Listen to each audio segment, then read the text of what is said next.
Hai, Assalamualaikum dan salam sejahtera kepada anak-anak murid cikgu. Apa kabar kamu semua? Cikgu harap kamu berada dalam keadaan yang sehat, dalam keadaan yang baik.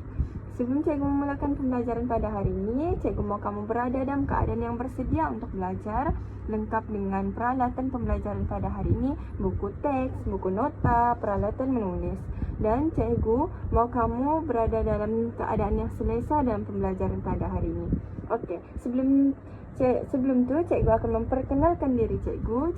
Nama cikgu Mariati, boleh panggil cikgu Mar. Cikgu berharap pada hari ini kita semua dapat mencapai objektif pembelajaran pada hari ini ya anak-anak murid. Yang pelajar-pelajar sekalian nampak di skrin hadapan, boleh beritahu cikgu apa yang kita akan belajar pada hari ini?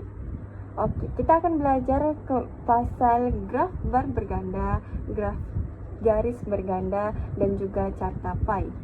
Okey, cikgu akan menjelaskan objektif pembelajaran kita pada hari ini, iaitu murid menghasilkan sekurang-kurangnya satu daripada 3 jenis graf, iaitu graf bar berganda, graf garis berganda dan carta pi, menggunakan data yang diberikan dalam lembaran kerja dengan betul dan juga kemas.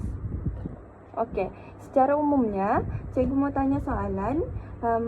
Pelajar-pelajar sudah tahu kan macam mana untuk membuat graf bar berganda, graf garis berganda dan juga carta pi. Okey, cikgu harap pada hari ini kita dapat mencapai objektif yang telah ditetapkan.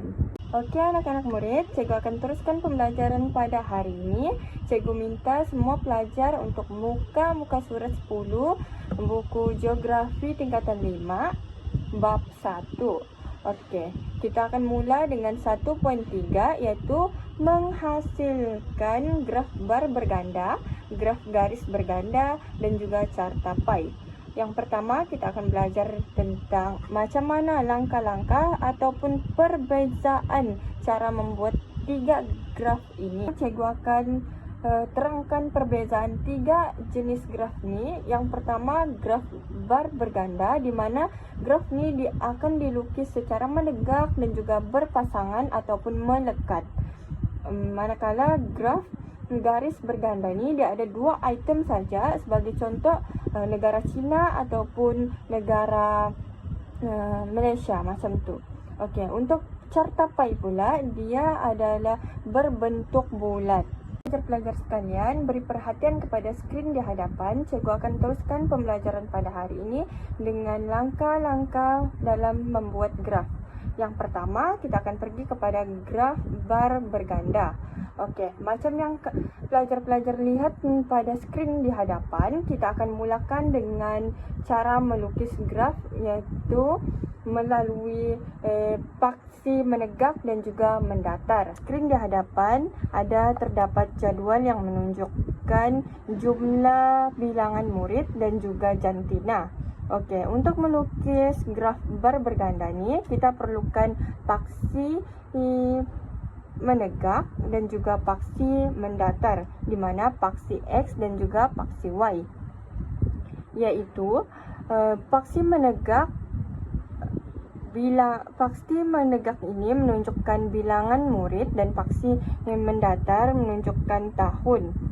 Teruskan dengan menentukan skala yang bersesuaian berdasarkan data yang diperolehi. Sebagai contoh, 1 cm mewakili 100 orang murid, di mana paksi menegak ini merupakan bilangan murid yang mana 1 cm mewakili 100 orang murid.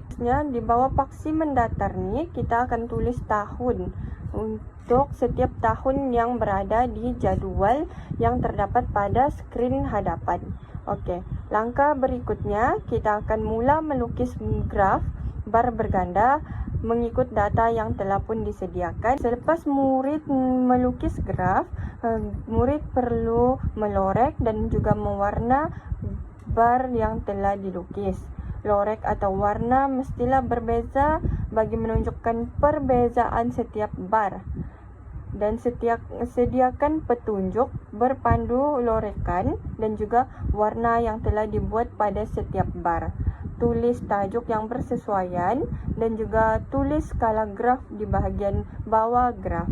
Cikgu teruskan dengan langkah membina graf garis berganda, sama juga dengan cara dia macam mana kita buat graf bar berganda tadi. Kita ada paksi X, paksi Y, kita ada mendatar dan juga menegak. Kita mesti ada tahun dan juga ekspor getah yang telah pun dipaparkan di skrin hadapan. Okey. Seterusnya kita akan menentukan skala yang bersesuaian berdasarkan data yang diperoleh. Sebagai contoh, dalam graf garis berganda ni kita ambil 1 cm mewakili 5,000 tan metrik. Okey, setelah pelajar-pelajar menentukan skala di paksi menegak ni, pelajar boleh menandakan X bagi menunjukkan nilai ekspor negara untuk setiap tahun. Lepas tu, pelajar boleh sambung semua titik tersebut bagi membentuk graf garis berganda. Selain itu, pastikan kedua-dua garis yang diplot mempunyai garisan yang berbeza seperti warna dan juga corak. Lengkapkan graf tersebut dengan tajuk dan juga petunjuk yang sesuai. Tulis skala graf di bahagian bawah graf. Macam 1 cm menunjukkan 1,000 tan metrik. Okey, cikgu teruskan dengan langkah membina carta pai. Cikgu mahu semua pelajar beri fokus dan juga beri perhatian kerana kita akan bermain dengan peratusan dan juga pengiraan yang banyak. Okey, langkah pertama cikgu akan mengajar kamu cara mengira peratusan. Okey, berdasarkan jadual yang telah cikgu tunjukkan di skrin hadapan, kita akan mengira bilangan jenama kenderaan bahagi dengan jumlah penjualan kenderaan darab dengan 100. Dan kita akan mendapat peratusan yang akan kita lukis dekat carta pai kita. Langkah kedua iaitu cara mengira sudut sektor, di mana apabila jadual minta kita untuk menyatakan sudut sektor, kita akan menggunakan cara pengiraan ini di mana bilangan jenama kenderaan bahagi dengan jumlah penjualan kenderaan darab dengan 360 darjah, bersamaan dapatlah kita sudut sektor bagi carta pai kita. Okey, setelah pelajar selesai dalam pengiraan jangka sudut, pelajar bolehlah mula untuk melukis carta pai di mana letak jangka sudut secara menegak di atas garisan atau jejari bulatan. Dan ukur saiz sudut bermula dengan kosong mengikut arah putaran jam. Dan lukis garisan setiap sudut sektor berdasarkan nilai sudut sektor. Dan jangan lupa juga lorek dan juga warna setiap sudut sektor yang telah dibuat.